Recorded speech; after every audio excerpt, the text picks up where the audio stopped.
Every great movement in history, every shift in a person's life, begins not with the world, but within. The individual who dares to believe they are on a sacred mission transforms ordinary moments into divine appointments.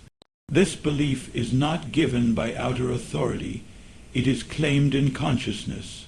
The world does not assign your purpose. You do.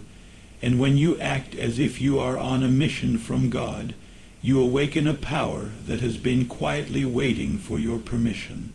This is not about religion, nor is it about fantasy. It is about a deep understanding of how imagination, belief, and identity shape reality. There is a higher calling already alive within you, not in some far-off future, but in the present moment. The question is not whether you are qualified. The question is whether you are willing to act as though the calling is already yours. Today, we explore how to walk in this truth, not hoping for something beyond you, but embodying what already lives within. Not asking for permission from the world, but standing as one already appointed. When you understand how consciousness operates, you will see. To act as if you are on a mission from God is to begin living as the person your higher self already knows you to be. To act as if you're on a mission from God begins with the understanding that assumption is the foundation of creation. Life responds not to what you want, but to who you are being. The moment you assume the feeling of being someone chosen, called, and directed by a higher purpose, you initiate a powerful change in the structure of your reality. This is not a surface-level performance. It is a deep inner shift of identity. You no longer operate from desire alone. You operate from embodiment. You are not hoping to receive a mission. You are living from the truth that you already have one. Assumption is not wishful thinking. It is not passive dreaming. It is the conscious acceptance that the unseen reality within you is more true than the appearances around you. When you act as if, you step into alignment with the version of yourself who has already received the divine assignment. And that version of you thinks, speaks, and moves differently. There is a certainty in the step, a clarity in the voice, a peace in the heart, not because of evidence, but because of inner conviction.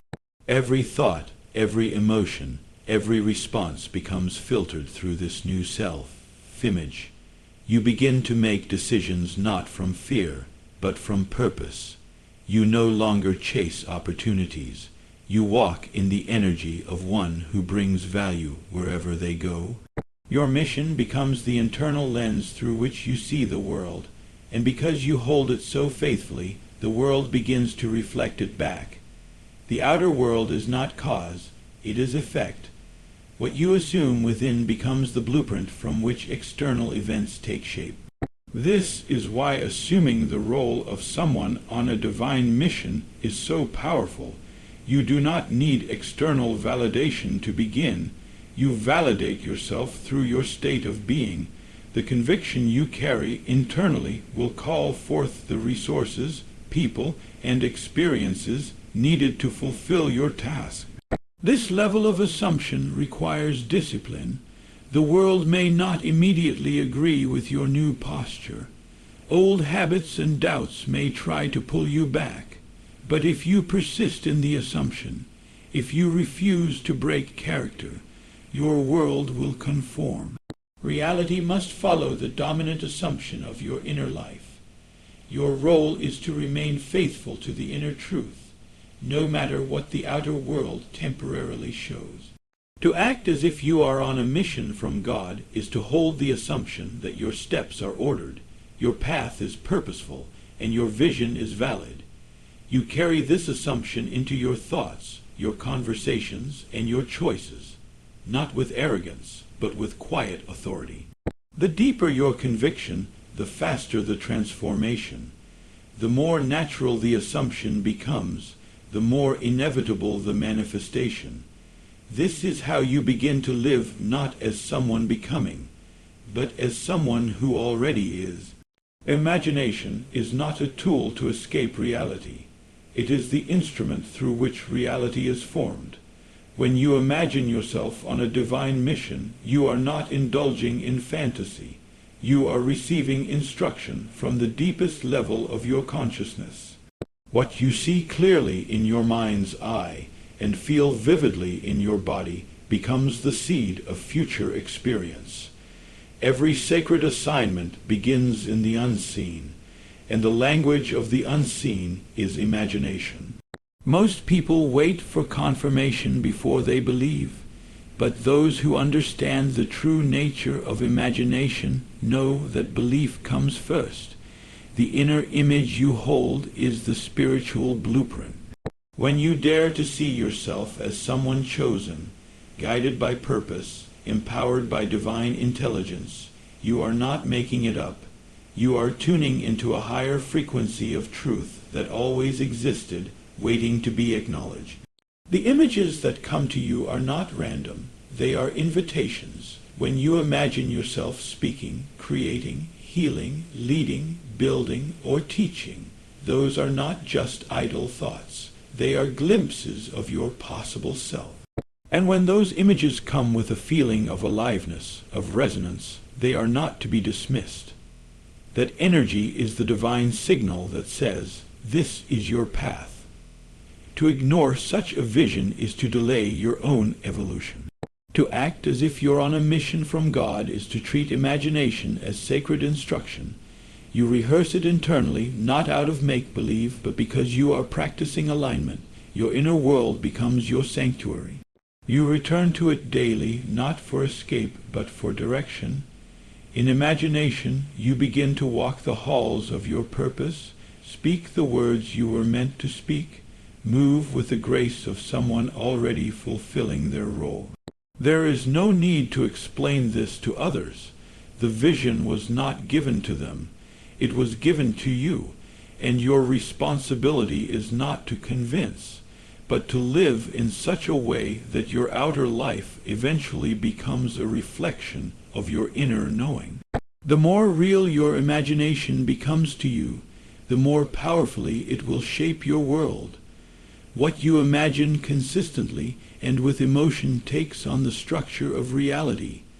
Circumstances, people, and timing will begin to arrange themselves to match the frequency of your internal vision. But you must hold it, not loosely, not occasionally, but faithfully. Imagination, then, is not entertainment. It is participation in divine creation. You become what you see within, and when what you see is guided by purpose, your life takes on a new dimension. You are no longer reacting to life. You are responding to vision, and vision, born in imagination, is how you begin to live as if you are already fulfilling a sacred mission. To act as if you're on a mission from God requires more than thought. It demands feeling. Faith is not merely belief in something distant or abstract. Faith is the emotional acceptance that what you desire is already real. It is the embodiment of your chosen state, carried not in theory, but in sensation. When you feel your mission as real, when you carry its weight and certainty in your body and mind, the outer world begins to bend in response. This feeling is not forced. It is assumed. You enter into it as you would into a role that has already been written for you. Just as an actor steps into character, you step into identity. The only difference is that you are not pretending. You are awakening. You are reuniting with the deeper self who already knows your purpose, who already moves from divine instruction. And the access point to that self is feeling. You cannot wait for circumstances to change before you allow the feeling. That is backward. The outer must follow the inner. This is the law. If you wait for proof to feel chosen, you will wait forever. But if you feel chosen now, if you assume the inner posture of one already appointed, you set into motion the unseen forces that organize reality around your assumption. The world does not respond to your needs. It responds to your state. Feeling is the bridge between the unseen and the seen. A thought repeated without feeling is inert. But a single moment of feeling something as true has more power than 1,000 affirmations recited with doubt. When you accept the reality of your divine mission inwardly, your nervous system adjusts, your speech adjusts, your choices change, and slowly the world begins to echo what you felt in silence. This is why feeling is the essence of faith. It is not blind optimism. It is emotional conviction. To walk through life as if you are on a sacred mission is to generate a state of certainty, not because anything outside has proven it, but because your inner being knows it to be so. That conviction becomes magnetic. People begin to treat you differently, not because they are aware of your inner world, but because they sense your state. Everything responds to it, and yet you must be deliberate. You must return to this feeling again and again, especially when nothing in the outer world supports it. You cultivate it through imagination, through silent affirmation, through quiet acts of alignment. You carry yourself as one who already belongs to their higher path. You don't ask, will this happen? You say, it is happening now. That is the difference between hoping and knowing. To act as if is to feel the truth of your mission with such clarity that reality cannot help but comply. The stronger the feeling, the shorter the distance between desire and manifestation. Faith, then, is not what you say you believe. It is what you allow yourself to feel as already done. Living from the end means you begin at the destination. You imagine, feel, and embody the state of already being the person who has fulfilled the divine mission placed within you. You do not wait for external validation or confirmation to start walking in this identity. Instead, you assume that what you desire is already accomplished and act accordingly. This principle is central to spiritual creation. The end creates the means. When you live from the end, you no longer approach life from a place of becoming. You operate from a place of being. You move through each day with the inner certainty that your mission is already unfolding. Your words are guided by completion. Your actions are inspired by alignment. You are no longer trying to make it happen. You are allowing it to manifest in accordance with your inner conviction. This shift from effort to embodiment changes everything. The outer world will attempt to remind you of what is. It will reflect current facts, present limitations, and historical patterns. But when you are living from the end, you are not governed by what currently is. You are governed by the vision you hold as true. You speak and think from the reality you have claimed internally. The world eventually catches up to your new assumption, but only if you remain loyal to it. This is not about fantasy. It is about trust. Trust in the unseen self, in the version of you who already knows what it means to fulfill this sacred mission. You ask yourself, how would I feel if I were already living this truth? How would I carry myself? What would I say no to? What would I pursue without hesitation? These questions open a doorway, and through it you step into the vibration of your desired reality. Most people live from the middle. They react to the present and hope for a better future. But you are called to reverse that pattern. You anchor yourself in the completed vision and let the present unfold in response. You refuse to let conditions dictate your faith. You become a steward of the outcome before it is visible, because you understand that creation is complete the moment it is accepted in consciousness. Living from the end requires discipline of mind. You must continually redirect your attention to what is true in spirit, not merely in form. You must feel again and again the reality of being chosen, guided, and supported. Your inner conversations must match your assumed identity. You persist not through force, but through faithfulness, and that faithfulness becomes the bridge between imagination and manifestation. Every result you desire already exists in potential. The question is, will you occupy the state of its fulfillment? Will you walk, speak, and decide as the one who has already completed the work, The more naturally you dwell in that end, the more quickly the path reveals itself, for in truth there is no distance between the self who imagines and the self who fulfills. There is only alignment. And that alignment begins when you live from the end. When you act as if you're on a mission from God, you no longer seek permission from the outside world to feel worthy, purposeful, or empowered. You realize that your authority is internal, not external. You are not waiting for someone to validate your vision or acknowledge your calling. You move from the inner knowing that what lives within you is sacred and sufficient. The mission you feel is not subject to the opinions of others, nor is it dependent on circumstances aligning before you begin. It is affirmed through your own consciousness. The outer world is often reactive and uncertain. People's opinions shift. Opportunities come and go. Applause is inconsistent. If your sense of direction and identity is tied to outer responses, you will forever be on unstable ground. But when your sense of mission is rooted in your inner world, when you recognize that it was placed in you by something greater, you begin to walk with quiet authority, not arrogance but certainty, not superiority but clarity. You know who you are, and more importantly, you know whose you are. The shift happens the moment you recognize that no external title, no praise, no validation can give you what your inner truth already contains. You may not have a stage, a platform, or recognition yet. But that doesn't matter. Your mission does not begin when the world sees you. It begins when you see yourself. You speak from that place. You move from that place. You respond to life with the poise of someone already sent. The authority you claim from within begins to shape your outer world. People begin to respond to your energy, not your resume.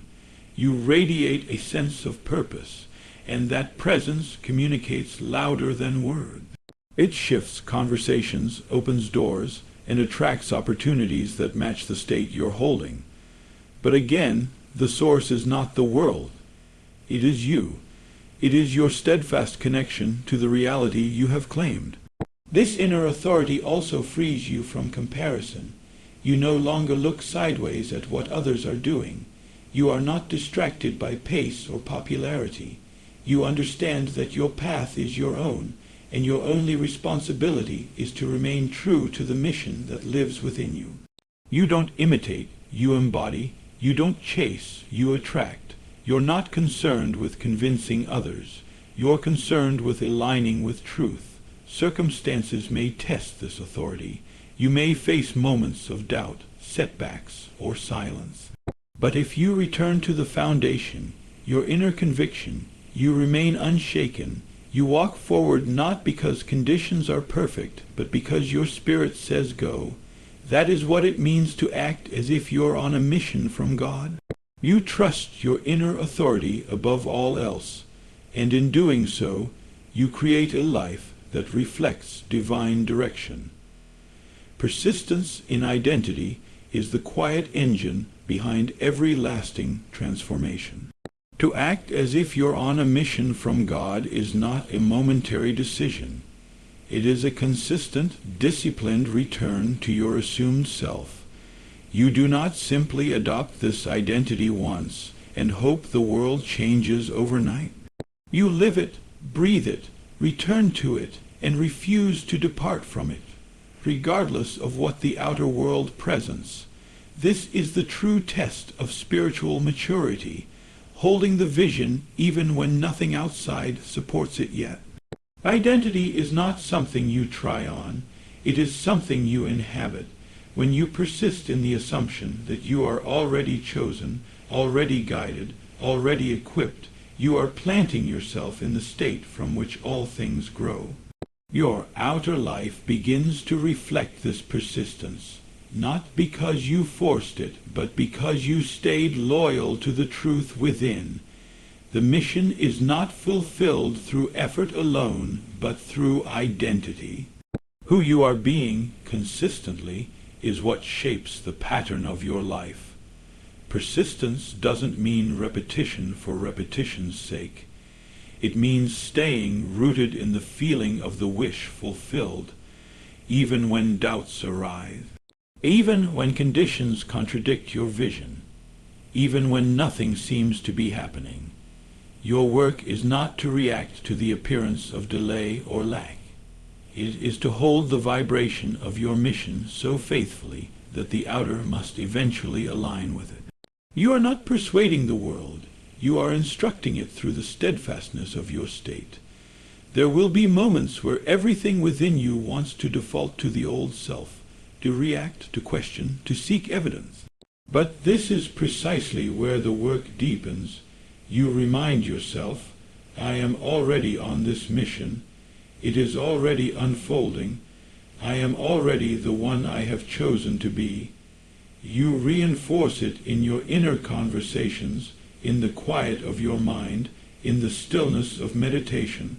And the more natural this identity becomes, the more effortlessly your life begins to echo it. What most call effort is often resistance, but true persistence feels like alignment. It feels like clarity, like congruence. You are no longer fragmented between who you want to be and who you believe yourself to be. You are unified. That unity produces results without strain, and when doubts arise, you don't fight them. You simply return. Again and again, you choose the self who knows they are on a divine path. The world reshapes itself around the individual who refuses to shift from their higher identity. You don't need to explain yourself, defend your path, or convince anyone. You simply persist. You carry your mission in your manner, in your speech, in your decisions. And over time, your life becomes a mirror of your inner stance. This is how sacred assignments are fulfilled. Not through drama, but through devotion. You remain faithful to your chosen self, and that faith becomes the gateway to manifestation. To live as if you're on a mission from God is to awaken to a higher dimension of self. It is to no longer beg the world for meaning, but to declare your existence as meaningful. You do not wait for signs. You become the sign. You do not search for permission.